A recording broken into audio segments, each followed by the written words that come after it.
Hello, everyone, and welcome to Creative Live. Welcome back to Creative Live. I'm your host, Kenna Klosterman, and we are here with another episode of Creative Live TV and the live filming of another episode of our podcast, We Are Photographers, where we connect you with our favorite photographers, filmmakers, industry greats all around the world, from their home to my home to yours.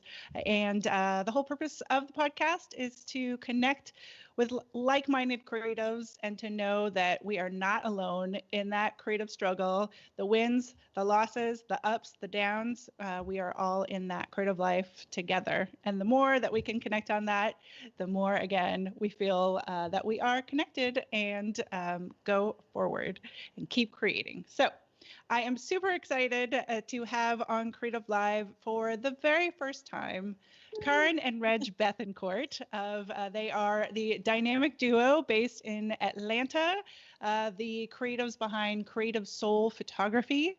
They are newly named Canon Explorers of Light. Congratulations. Thank you. And they also are newly New York Times bestsellers with their gorgeous book that was just launched called Glory. And we're going to talk a lot about that. And, you know, they some of their work, we'll talk about their Afro Art series, went viral and has led them to just get a lot of beautiful attention on the work that they do, whether that's from TV to magazines and all of the above. So wherever you are out there, please join me in the chat room. Join me, give you comments about where you're tuning in from, and help me welcome Kahran and Reg. Thank you so much for joining us. Thank you so much for having us. We're super excited. Awesome. Well, first of all, again, like I just said, congratulations on everything that's going on. I know it's a really busy time for you both, whether that's the launch of the book, as well as going on, tour in a time when there's challenges to do that, Yes. as well as continuing to with your business, and of course the series itself. So, and of course your new dog Pixel. Yes, of course, Busy yes. time. And becoming Canon Explorers of Light, all of it. But I want to start with Glory. Glory, Magical Visions of Black Beauty, and which starts actually with the Afro Art series and celebrating hair. And just take us to the origins. If you have not seen this work, please go to their website, to Instagram right now, because it's absolutely gorgeous. But take us to the origins.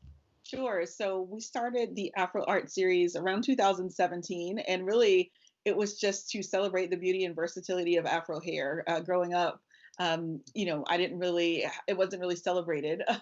And, it was always taught to us that our hair had to be straightened in order to be acceptable. And so I wanted the next generation to, feel a little bit more empowered. And so we started the series where it was done in studio, and it was portraits, but we wanted to kind of put our own spin on it. We wanted to do our own style. And so we would travel to different cities in the US, and we would do a different theme everywhere we went. So whether it was steampunk or Afrofuturism or, themes of the past, we were doing different things. And that's really how it started. And as we started to do more of those, it started to gain more traction. And around the end of 2017 was when the Afro Art series went viral.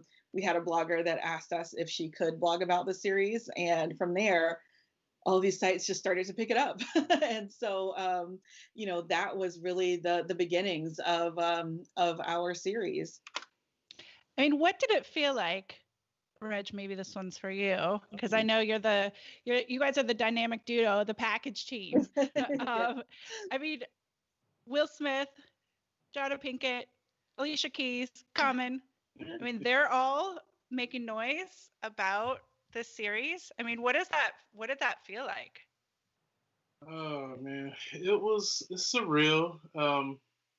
I still can't believe that people of that magnitude are giving us this attention, or that we are doing anything that is getting this attention.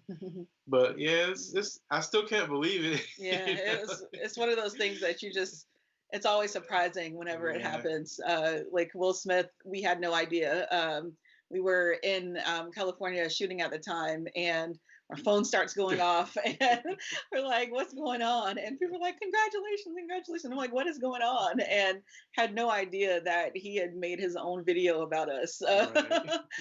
with voiceover, right? Yeah, because at the time we couldn't listen to Yeah. the Instagram post, so we just seen it. Yeah, we just thought that it was Yeah. just a post, but yeah, it was amazing. I think it's just honestly, I think it's resonating with a lot of people because it's something that is, you know, new and different, and something that is just really elevating Black youth on a different platform, and something that's not in the media today. I think there are a lot of negative stereotypes, and so this is kind of shattering a lot of those norms and a lot of those stereotypes. It's very necessary, because if you get off in this world already not being accepted just because of your hair, then you're already thinking that, you know, Or you're not skin. accepted because of your skin tone and because of everything else. So So it's yeah, just, representation is like everything. yeah, I mean, it's everything, yes. and that's why I love the tie of empowerment, Hmm. as well. You know, with loving the skin that you're in, loving the hair that you're in. Yes. What have you heard? You know, it's one thing to be celebrating that with adults. Right. It's another thing to be celebrating that and empowering that with children, Right. and almost, if you will, even more sort of impactful and long Mhm. term and all of that.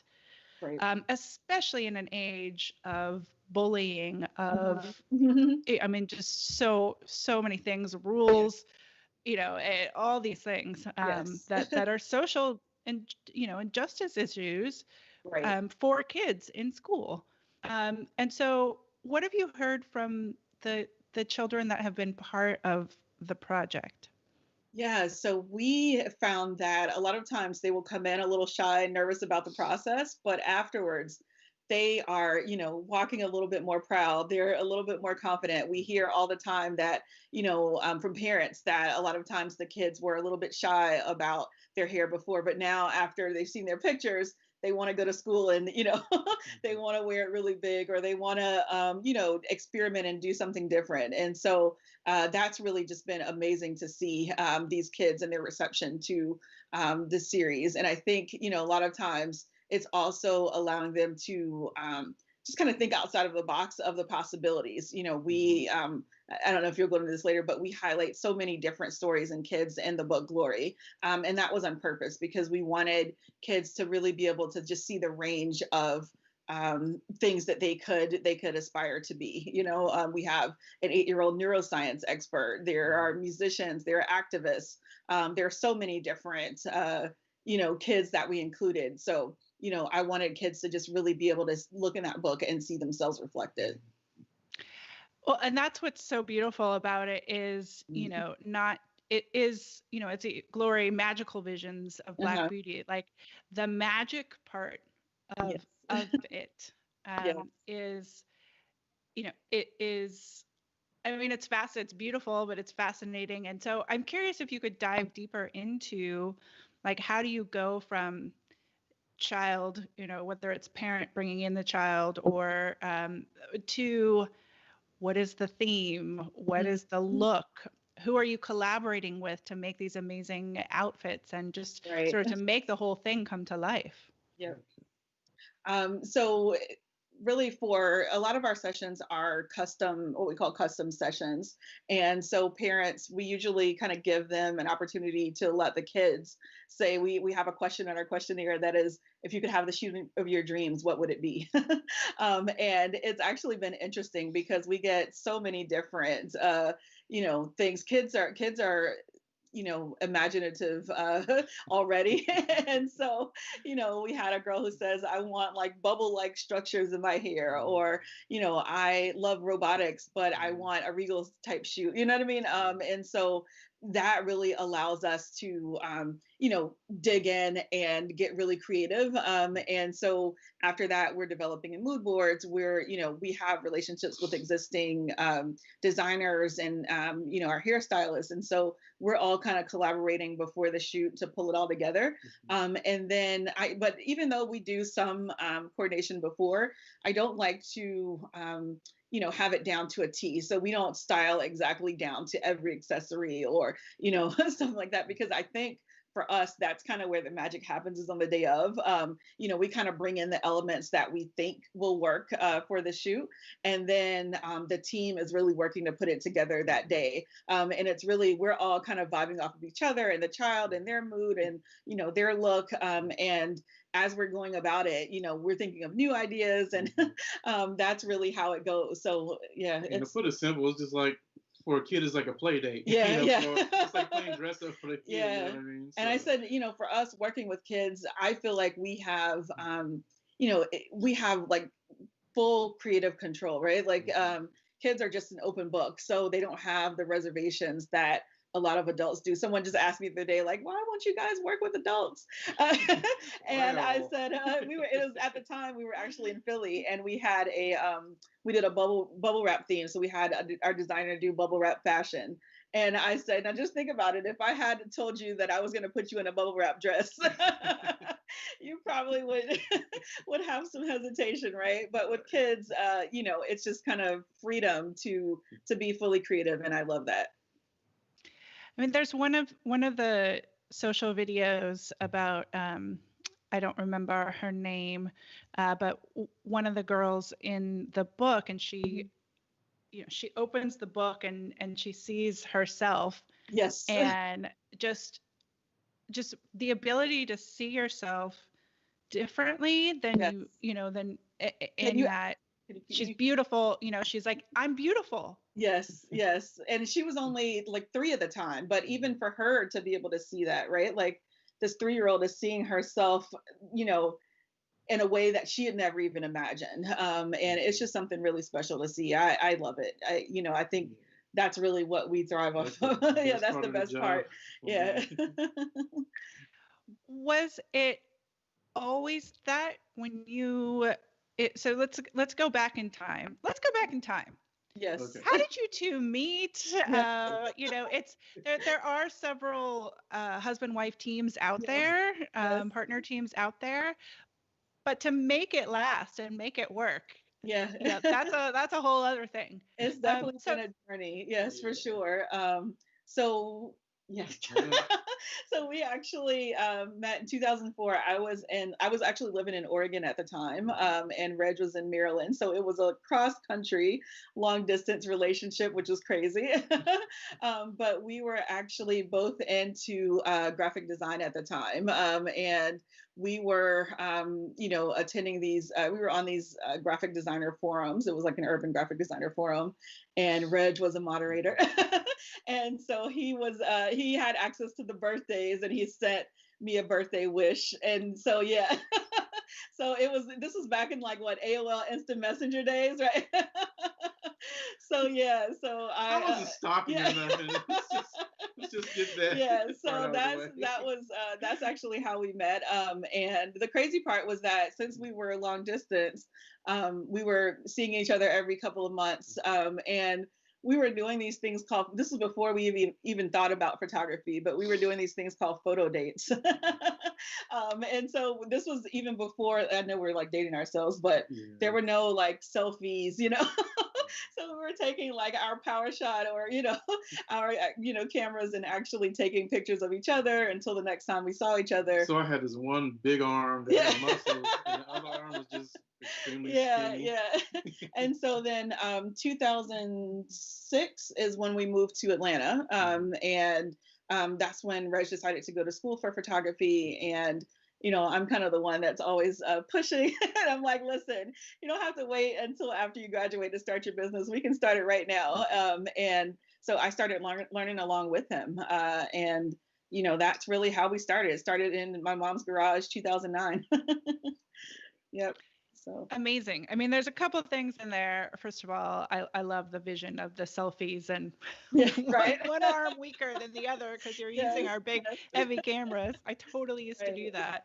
Um, but the take me further into this concept of um, pushing each other, or you don't have to finish school before we can start this. Like Mhm. it takes a lot Yes, for people to start a business, yes, especially if it isn't something you've studied, if you're right, self-taught or those types of things, right. and starting out of a garage. Like, take us back to what was it inside of you that Yeah. allowed you to say, let's do this. Yeah, I think we have been really good about kind of playing off of each other's strengths, right? Like I, kind of had a business background already. I was already in corporate America, so I kind of had that side. I had the marketing, that background, and so, I was kind of like, hey, I can help you out with that part. Like, you just help me out with learning how to shoot and learning the technical side. And so that's really how we were starting. And so in the beginning, there was a lot of experimentation, right? Like there was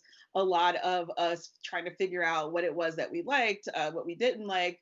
I would say like the first maybe 4 or 5 years, yeah, maybe 4 years or so, was us just really shooting anything, right? Like it was families or weddings or babies, newborns, you name it.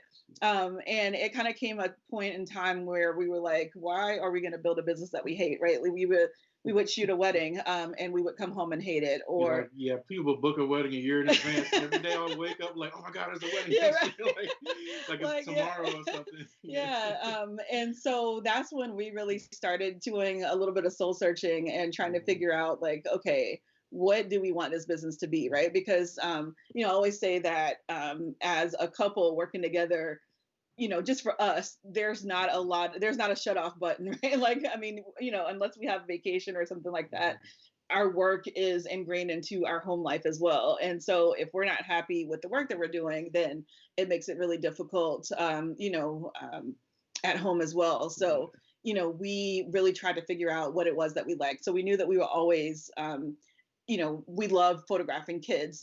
We were always doing different concepts with them. And, even when we had a family shoot, we were, taking the kids and pulling the kids to the side, You right? pull the kids aside and Yeah. photograph them for like a whole Yeah. 30 minutes. Don't even realize they're neglecting the parents. Right. And so that's when we decided to try. I say try to start focusing on kids. At the time, I didn't even know that we could make a living from only photographing kids. Because I knew a couple photographers at the time that were doing it, but back then, I didn't really know a pathway or a way to do it. I just knew that that's something that we love to do. So it was for us, it was a bit of stepping out on faith, because it was just driven by us wanting to build a business that we actually liked. Which is a bold and brave thing to do. Yeah. And you've been doing it for a long time now. So Yes. so within that, Hmm. have there been bumpy times? Have there been I mean, it's interesting Yeah. because it's such the not typical, but yes, so many Right. people, myself included, you start out, you're like, what is it, weddings? Yeah. Same Right. thing. No weddings for me. Yeah. Is it kids? Is it whatever? But even once you honed in on it's, Yeah. kids and the way we do it, Hmm. was And it, yeah. yeah, I was gonna say it definitely wasn't like it just jumped off and then everything was Yeah. all good, right? There was definitely a journey, even after we decided to focus on kids. So we knew that, we wanted to be a little bit more creative with our kids' work. So we jumped into the kids' fashion industry, and when we were there, we noticed a couple of things. Number one, it wasn't very diverse at the time, and two, that's when we noticed that a lot of the kids with natural Afro hair would come in to get headshots and other things, and they would have their hair straightened because their parents thought that's what they needed to do to get their kid into the industry. And so that's really when we started to, take on our own personal projects, using kids with natural hair. And it really, now we look back and we're like, oh, that was great. But at the time, it was definitely something that was difficult. It wasn't something that was necessarily just celebrated. A lot of the kids' fashion magazines were like, not sure you're the best fit, a lot of the, stylists that we work with, they had certain, designers that we wanted to use that were not really, the style that we wanted. And so, honestly, there came a time where we had to just be like, you know what, we're just going to do our thing the way that we want it. And the audience that is meant to be that is meant for will receive it, and everyone else they'll have to find someone else, right? And I think that was really the turning point for our business, because it kind of freed us from having to, oh my gosh, I have to do this in order to be accepted in the industry. It really freed us up to be able to do things our own way. And that's really when we started to be able to get creative and, develop our own brand and our own business. It's such an important lesson because, ultimately, like you said, your brand, your business, like is you. Right. And when you try to be everything to everybody, Right. it's not possible. And so there's that. But then there's also like holding true to what you feel you're here to create in the world. And I just feel like when we do that, everything falls into place, right? Like I feel like we always, every time we kind of step out and do something that we know is not really meant for us, it feels like we're forcing it. And I always tell people and new photographers that, don't get into anything for the money or get into it because you think that that's the direction that the industry is going, because it never really works out that way, You can't fit puzzle pieces. Yeah. Fit, you know what I mean? Yeah. And so I feel like, it's natural to us because that's what we love to do. It's not something that we got into because we're like, oh, this is the direction that the industry is going, or this is, where I think I can make the most money. It was something that was authentic to us and something that we really liked. And the transition was it wasn't easy. We went from 2 incomes to have only 1 income. Yeah. And yeah, that was rough. And and even to figure it out, during the process of actually, running a business together, that was, kind of difficult too. Yeah, I totally, oh my gosh. It's crazy. I forgot about that. It was like, that was just, a few years ago that, I remember, when we first started out, I was like, oh, I would see all these photographers and they're like, oh, I quit my business in 2 years. I quit my job in 2 years. And I was like 7 years in, right? And I was still at my full-time job because I was like, it's different when you have a spouse that's doing something different. And then if it doesn't work out, then, you have some backup. But I'm like, once I leave, then that's it, there's nothing. And so it took some time for us to really make that transition and that leap and feel comfortable enough to where we felt like we would be okay. So. Well, I think that's also an important message because like you said, a lot of people are like, take the leap. Yeah. And there's the sentiment of that. Yeah. And then there's also the reality of it. And so I believe you can do both. Yes. When you plan. You have to do it on your own timing and your own, you have to really assess your own situation. You know what's best for you and your family. And so definitely don't try to base that off of anybody else's timeline. Exactly, because I know it can be a lot of pressure, especially in the beginning. Like, I feel like new photographers, you're always kind of soaking up as much information as you can, and you're on all the blogs, and you're looking and such, oh, they quit their job, Track, yeah. So definitely you have to kind of pave your own way. So paving your own way. Let's go from, you are doing the Afro Art series. It's getting recognized. Will Smith is making videos about it. To deciding to make a book out of it, and a coffee table book. What is the intention, and what's your hope with the book? So just in terms of the how we transitioned from the Afro Art series into the book, we actually were pretty lucky in terms of the series that went viral. Our publisher found us, and she was like, listen, I don't have kids, but my future kids need to have this book.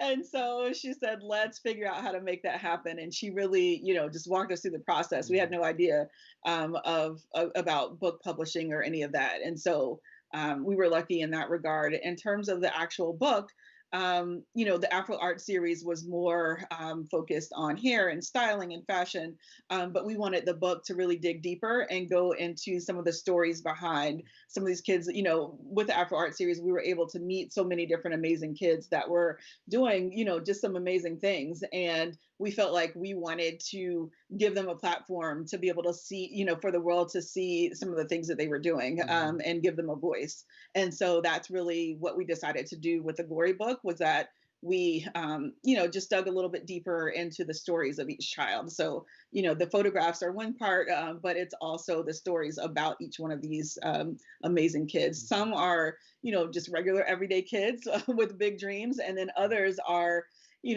making me rethink my childhood, right? Tell us about one of them. Tell us about a particular kid. I always talk about Amoy, who is an 8-year-old neuroscience expert, right? Like, what?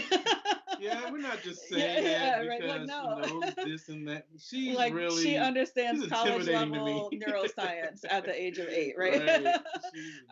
And so, we have activist Trinity Simone is, she has started her business, just kind of promoting self-love, and she is, I think she's providing like books to prisoners and other things. Little Miss Flint, who is, she's just been doing so many amazing things in Flint, and providing water and water filters to the community in Flint. President Obama met with her. Like, just, kids that are just pushing the envelope. But then we have the other spectrum as well. We have, we've photographed kids in Jamestown, Ghana, who were, they were not able to afford to go to school, and so they had to work. But then we have the opposite side of that in Ghana. We have an 8-year-old DJ who, is rocking around the world, right? And so, we really just wanted to show the variety and the spectrum of, African American kids or African kids across the diaspora. So. Well, I think, and that's kind of one of the themes kind of in the Afro Art series, at least, is, the purpose, the statement saying purpose is to illustrate the story of our royal past, right, the glory of the here and now, yes, and then dare about the future. And so, yes. What was different for you? Because, like you said, you're in the African diaspora. What was different for you photographing in Ghana than, or some other locations, and the children there? Like, what did you learn about self-love, self-worth there versus the U.S.? One thing that was actually surprising was that I feel like we all kind of have the same struggles, right? Like, I guess I didn't expect for, we met with Zuleika Patel in South Africa, who was a little girl who started a protest to be able to wear her own natural Afro hair in South Africa, right? And so, having those same struggles, there's a Maya and Daryl in Kenya who, they were kind of pushing to be able to wear their locks in school, and so, a lot of it was, the same struggles. But then one thing that I loved was being able to incorporate their heritage and their culture in it as well. So when we went to Kenya, we paid homage to the Maasai tribe there, and we wanted to, kind of bridge that gap. I feel like a lot of times, youth, they kind of, just into what's cool right now, and kind of forgetting about some of the traditions of the past. And so, we kind of took inspiration from the Maasai tribe and the Maasai culture, but then we had our designers make something that was more current, kind of a current take on Maasai fashion. So that was our way of kind of bridging that gap. And that was really just cool to see. I think,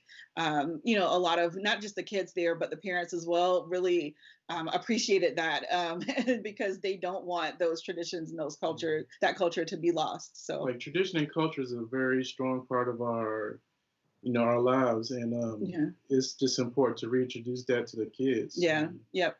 And for us, it's really, I'm always trying to figure out a way to do it in a cool way, because we are working with kids and everything is, social media, and, they have so many pressures, right? So even if, when we're photographing Amoy as a scientist, I'm trying to figure out how can I make her the coolest scientist that you've ever seen, right? Like I want to make science look really cool. And, the same with the other things that we photographed as well. Science is cool. It is. And this is coming from, my major was computer science. So I'm a tech geek, right? I'm always in awe of the science. Science cool, yes. I'm always in awe of the scientists. Yes. Yes. I'm curious, Karan, you said there a little bit ago, some of these are making me rethink my childhood. And I actually want to take that to a serious, what, for both of you, what has it taught you about your childhood, or have you seen yourself in a different light? Tell me about, Reg, tell me about you as a kid. Were you creative? What were you into? Tell us about the evolution. Where did you grow up?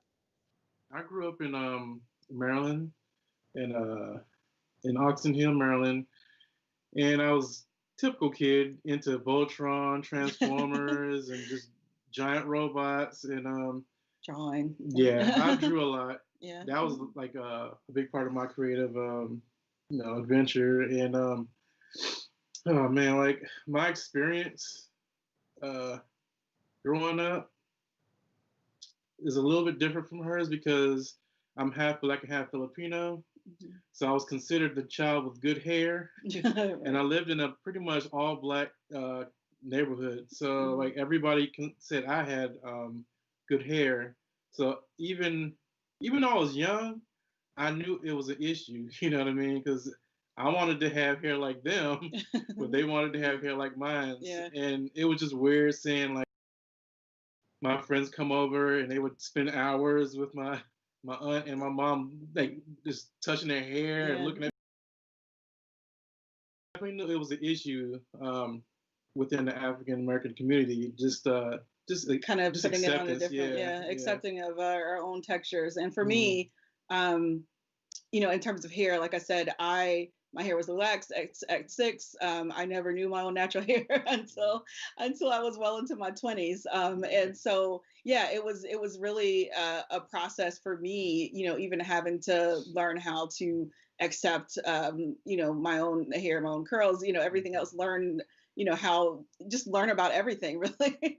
And so that was a process for me in terms of, creatively. I was definitely always the child that was, I guess I had a little bit of both, the left brain and right brain, because I liked the creative stuff, but I also had the technical side. And so I was doing, kind of a little bit of both. I was really into, back then it was the early computer days, but computers and word processors, but I was also, always kind of doing crafts and making things. So that kind of spilled over into, our adult life. And then once I graduated college, and started working, I was working in, the computer science field, but I still needed that creative outlet. And so that's when I started doing, the graphic design, just to give me that that creative freedom. And that's kind of how we joined forces and came together, because we were both, kind of moonlighting with graphic design and playing around with that, so that, that was kind of our creative outlet. And most importantly, I feel like we never really let imagination die. I feel like that's an art that is kind of slowly going away with just social media and just being distracted with. You don't really have to use that anymore. You know what I mean? So I feel like us having just a sense of imagination is very important. Yeah. It's a beautiful word, yes, to use for your work. And it's because it's you two and the teams that you work with having imagination around it, and yet it's also serving the child who's being photographed to have some imagination and have an experience as well, which you don't forget. Yes. And then also for the viewers, it pushes people's imagination. Right. I always say that if people see, our behind the scenes, or if they see the process of a shooting, it feels like a creative factory, right? Like you literally have the hairstylist and you have us and you have a table full of accessories and, the kid, and we're all just kind of making magic and putting everything together, but it's a really cool process. And yes, and what a gift. I'm curious about then from a business perspective, you also work with brands. And so in the sort of same genre of kids fashion, yes. Tell me about how that evolved and how they balance with each other. Yeah. So again, I think that was another thing that just kind of fell in our lap. It was, we were doing our thing, just photographing kids. Once we started photographing kids with natural hair, what we noticed was that a lot of brands started to reach out.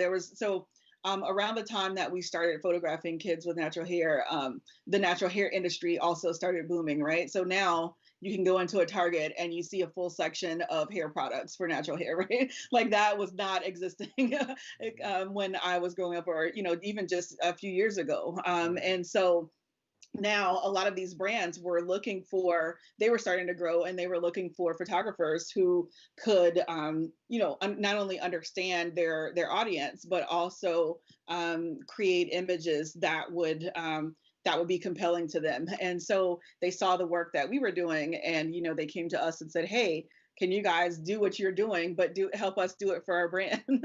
And that was actually a really good place to be, because it didn't take us too far out of our box or our comfort zone. We still got to do, mostly the type of work that we wanted to do. We're just, working with a few more requirements and, making it work for a particular brand. So. And that kind of replaced the money we were making for from weddings and and other things. Yeah. So that also helped us to really start to, hone in a bit more on our children's work.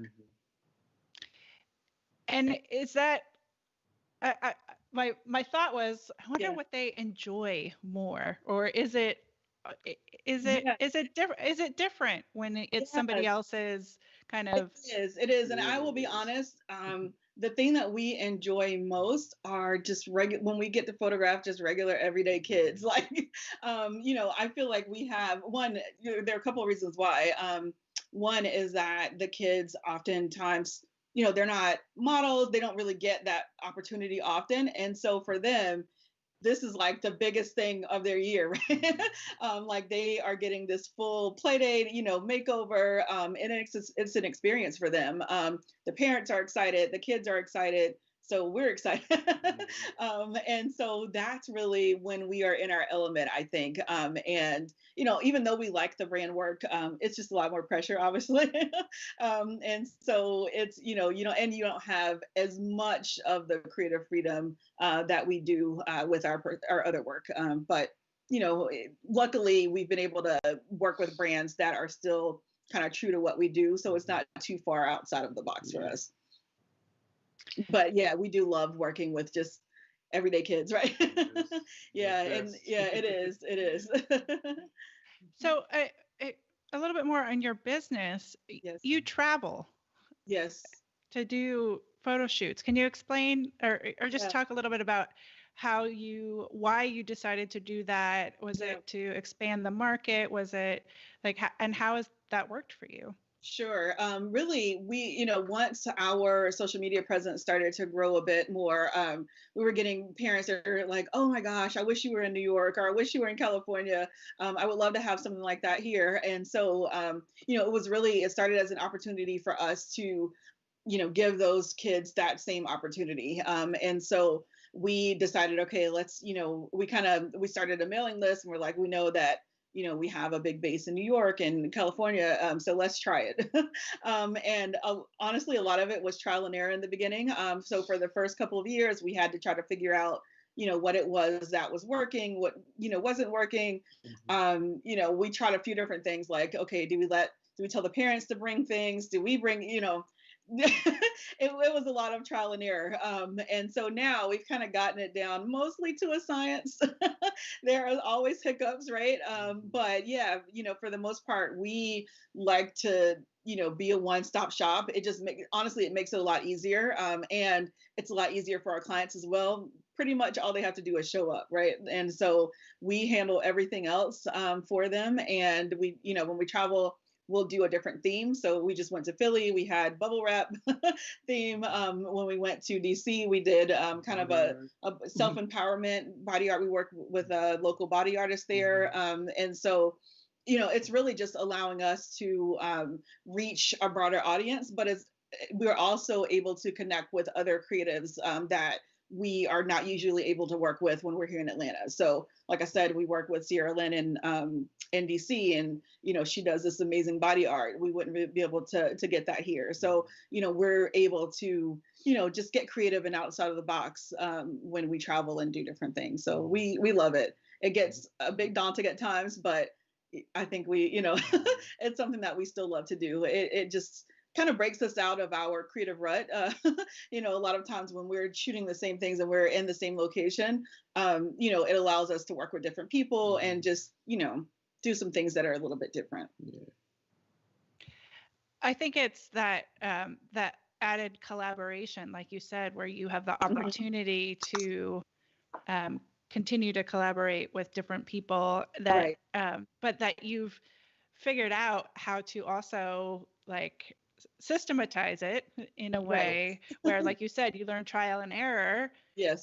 But then once you hone in on, okay, no, this is how it best works for us, for our clients. Right. And I think, a lot of times people think they have to have it right from the get-go. Yeah. What were some of the things that didn't work? Yeah. So number one was age limits.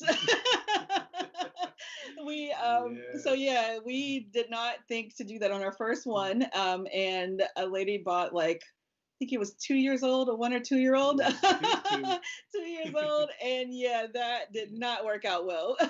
And so after that, we implemented our age, ranges, ones that actually work for the type of work that we do. And so that was one. The other was, obviously with clothing and styling. Like I said in the beginning, we were letting some of the parents bring things, and, that didn't work out all the time. And so now, we made it easier to where we, bring everything ourselves. The other thing was working with hairstylists. We've kind of been back and forth with that. We've had in the beginning, we had one stylist that was traveling along with us, but that made some things a little bit difficult too. And so then we moved into a model of having, we have a hairstylist that we work with in New York and one in California. So different locations, not for every state, but, in regions. And that worked out well. It cut down on travel expenses. And it also allowed us to be, like I said, work with different creatives and, get their own take on it, because everyone that we work with, they have their own strengths that they bring to the table. And so, it allows us to get creative as well. I mean, that's such the striking thing about so many of the images is the sculpture nature of, a lot of the hair. Yes. Do you sketch things? Is that all? What's the collaboration to come to the hair itself? Yeah. So our main stylist that's here in Atlanta with us, we have, we've been working together for a while. And so we have a relationship now to where I can kind of give her our overall mood board, our overall concept, and she can take it from there, right? It's like they're speaking a language. Yeah, I don't understand, so I just lift them. Yeah, so that actually works out really well because, before it was, when we first started out, we were still learning each other. And so I was kind of giving her specific things that I wanted. And that was fine. And she was able to knock that out. But now, we're at a point where because some of the things that she comes up with, I would never be able to think of, right? There's just no way I would never think of, the things that she can do, and vice versa. So it gives her more of an outlet to have more freedom. And I trust her enough to know that she gets our style. She knows what we liked, what we don't like, so that, she can make that work. So that's really, how we make it happen. The same with, we have one designer that we work with when we do need custom pieces. And she's the same way. Like, I can give her, concept. We've been working together for over like 5 years now. And so I can give her, I just told her, I think yesterday, I said, we're going to do like a fire. This girl wants a fire theme. And I was like, but can you make it less fiery, right? And she knew exactly what I was talking about. So somehow, we just make that work. So yeah, it makes it a lot easier when, we're able to work with people that understand our vision. So that's why I'm really big on, connection and vibes in terms of teams, because it's just so important. It makes it so much easier when you're able to find team members that understand your vision and that you can just, let them run with it. So at the end of the day, you don't want a hair artist or a makeup artist that's just there to collect a check and just run. You know what I mean? Yeah. You want them to be there because that's what they enjoy to do. Yeah. Well, it's such especially with what you're creating with them, it's an art, like I said, it's like a living sculpture. Yes. And then it's captured and, the stories and all Right. of that. I'm curious, you talk about kind of, again, going back to sort of what you stand for, Creative Soul Photography. Well, first of all, just tell me about the name. Creative Soul Photography. How did you land on that? So the funny thing was, Creative Soul Photography actually started as Creative Soul Designs. Yeah. So this was back in MySpace days. Again, we're dating ourselves. But when we first got together, we thought that our business that we were going to do together, we knew that we wanted to work together some way. We just didn't know how in the beginning. And we thought that we were going to be in the web and graphic design business together. And that was a no-go. Why? Yeah, no, that is not going to work. Because I had kind of the corporate background and kind of knew that side of it. He is definitely like creative artist. Yeah, so like when I would make something real creative, she had to clean it up. Yeah, and I was like, no. And I get it now, but at the time he was like in his feelings, right? And stuff. I was getting my feelings hurt on the daily. Yeah, so that did not work out for us. Yeah, and we came up with that because it was like two creative souls coming together. And so then when we decided to start our photography business, we were like, let's just keep the creative soul and just make it photography. So yeah, that's actually how it started. It's a great story, but also, I mean, it really, the soul part really encapsulates sort of your mission, and then just, all the layers. And so, okay, so you talk about believing that everybody deserves to truly be seen. So going beyond just those typical snapshots. Right. I want to know a little bit more about what it means for you to be seen. As artists, as photographers, just named Canon Explorers of Light. What does that mean for you?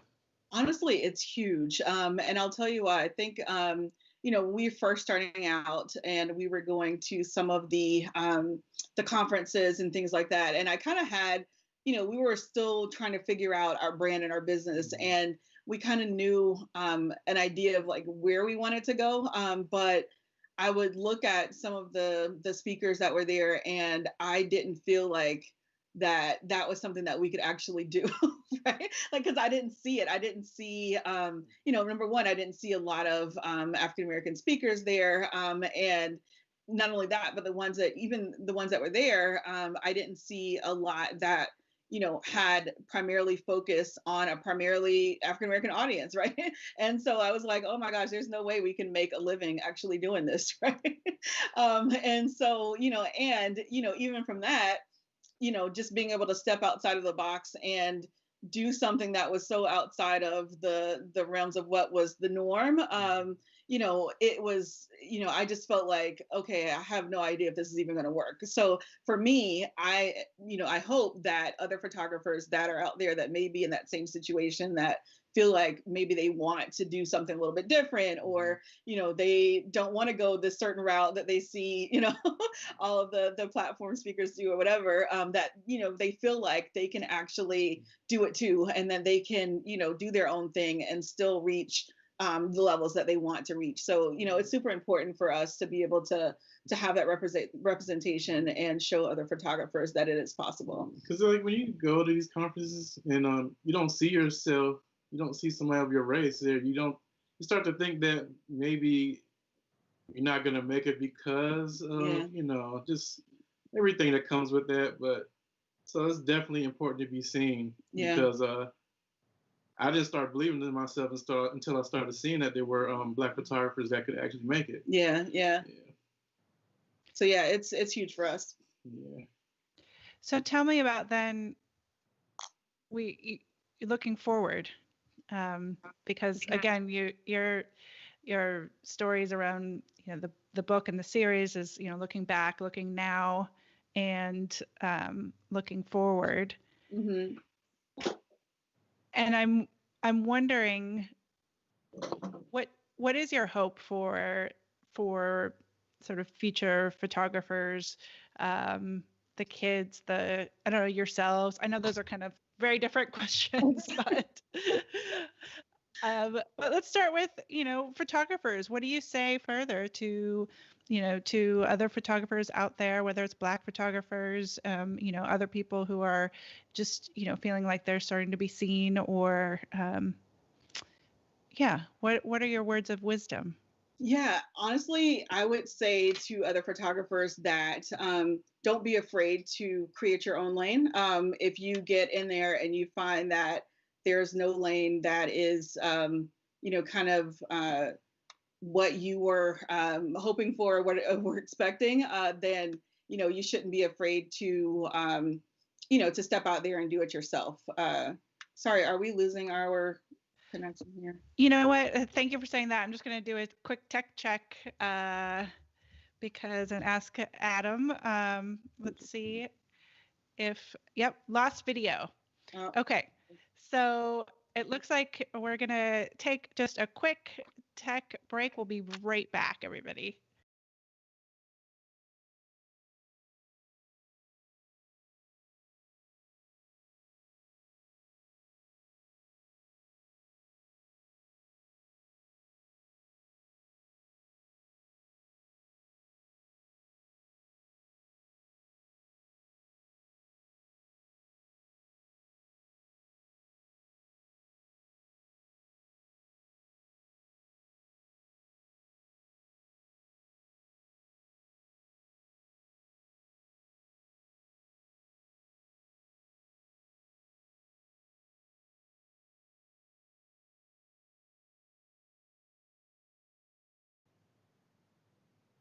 Thanks, everyone. We just had a little tech glitch there, but we're back.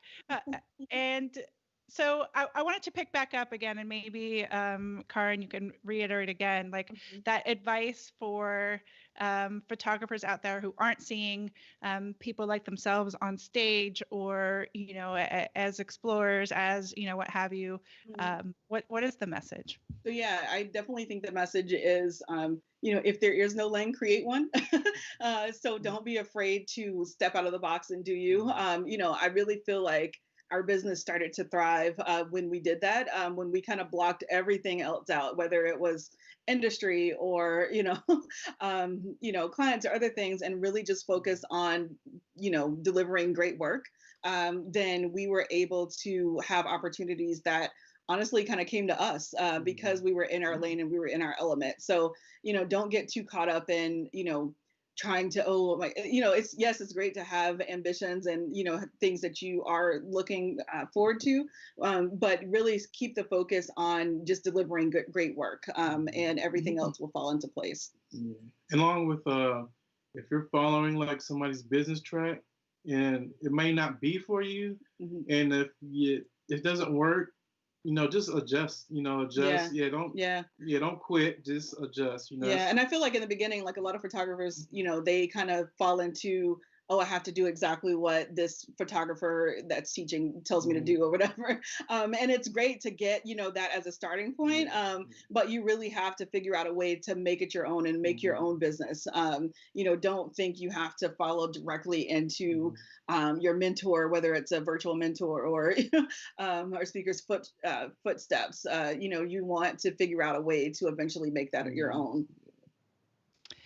And I mean, that's just the most important thing, right? It kind of always comes down to when you talk to people who are successful in their career is sort of being true to yourself and, not trying to be somebody to everybody, the personal projects, and then, just again, like adjusting as different things come about, you're not going to get it right every time. Right. Kind of a like final question, but what gives you hope in this moment? I mean, your book is your glory. It's very hopeful.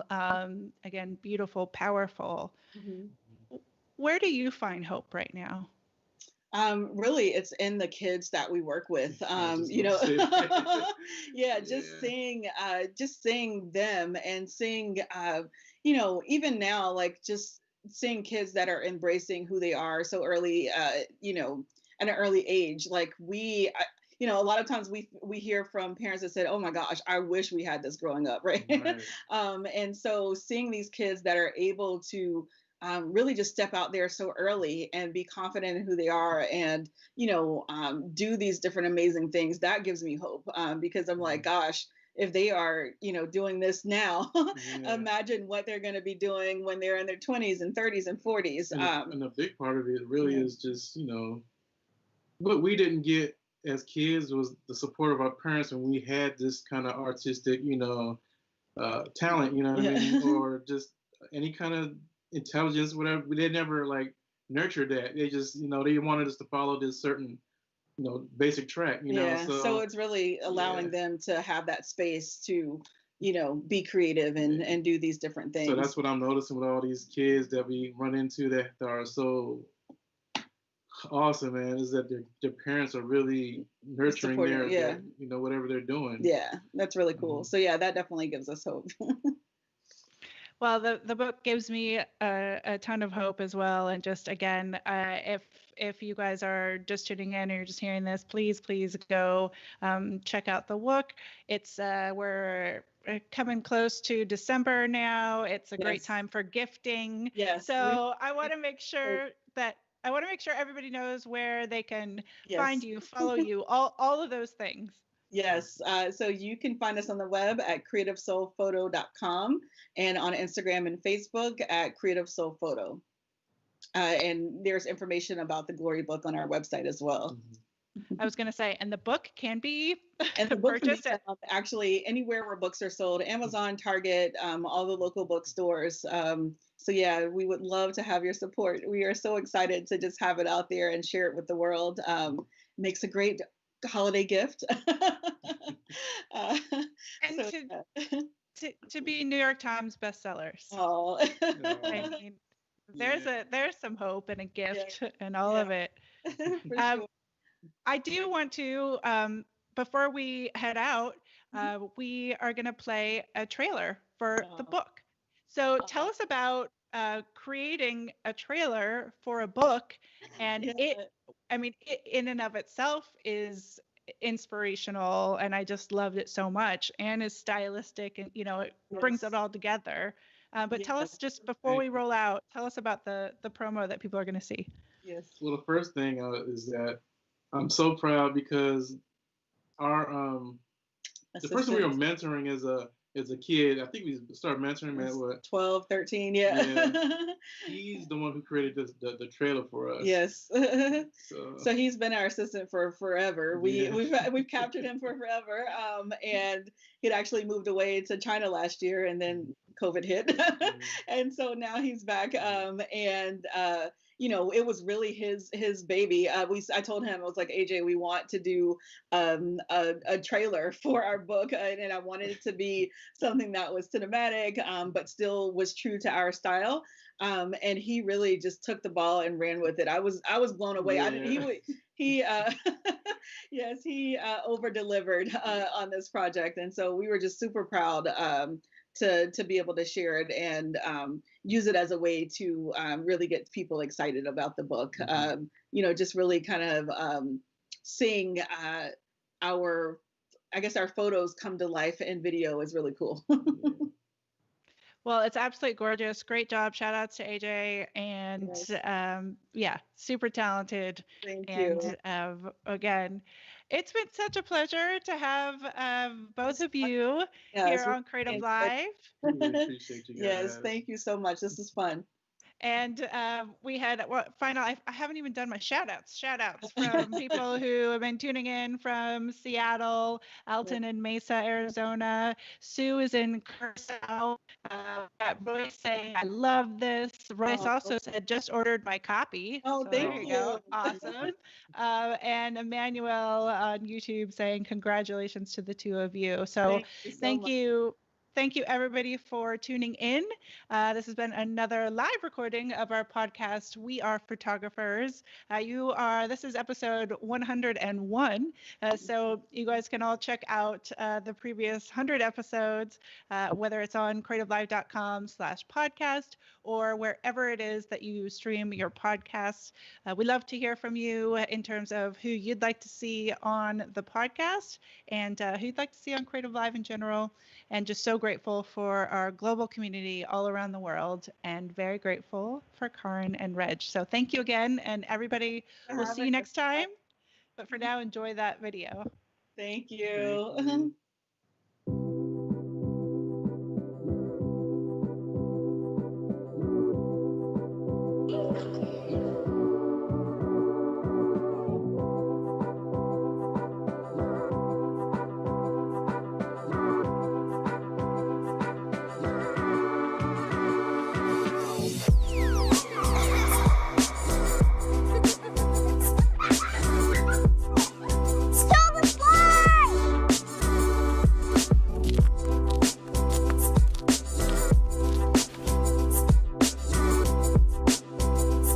Do these belong to anyone?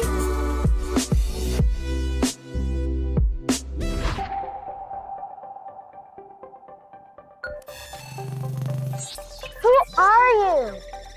I'm Glory, a virtual reality database that allows you to look into past, present, or future time periods. So you can show me any time period? Yes, any you'd like. Do you have one in mind? The 1960s.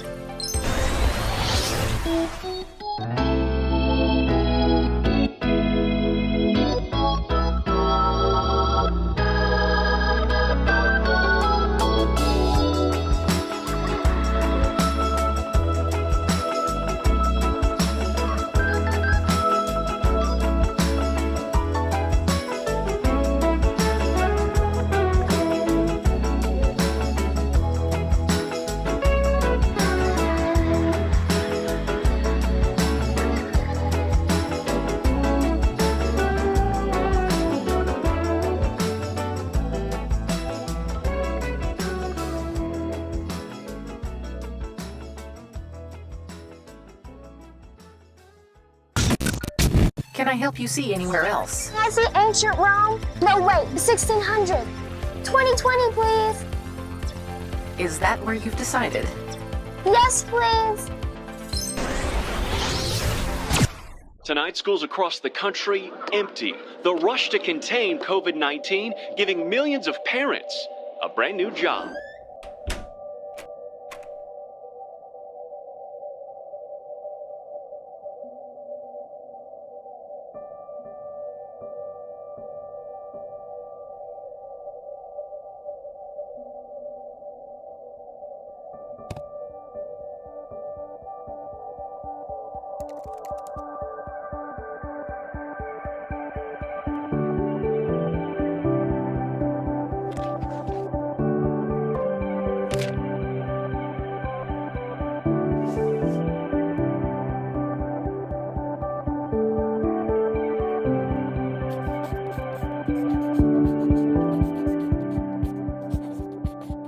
Low battery. Please recharge now.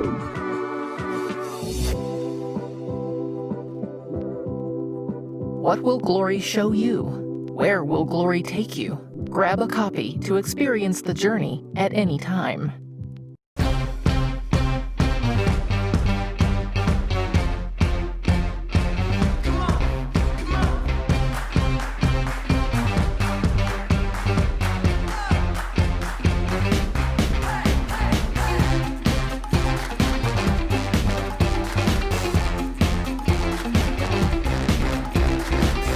Hey guys, what's up? It's Chase Jarvis, founder and CEO of CreativeLive. You all know that we have more than 2,000 classes and more than 10,000 hours of learning, inspirational, and motivational content on the platform. I'm super excited to announce a new experience on CreativeLive. It's called Fast Class. You've told us that you're busy and sometimes it's hard to dive into a full class from start to finish. So essentially, we're now giving you a shortened highlight version of our top CreativeLive classes. You can always dive into the full class with 5, 10, or 15 hours of great content. But now, if you're just looking to focus on a few of the highlights or want to be able to skip quickly to something that really interests you, you can now get a shortened fast class version of that class. We're also thinking this might be able to help you explore a new craft and save time while doing it. This is a great tool to curate your learning experience to help create the life that you seek. So you're probably thinking, great, how do I access this new experience on CreativeLive? That's easy. All you have to do is be a subscriber to the Creator Pass, and then all this is yours.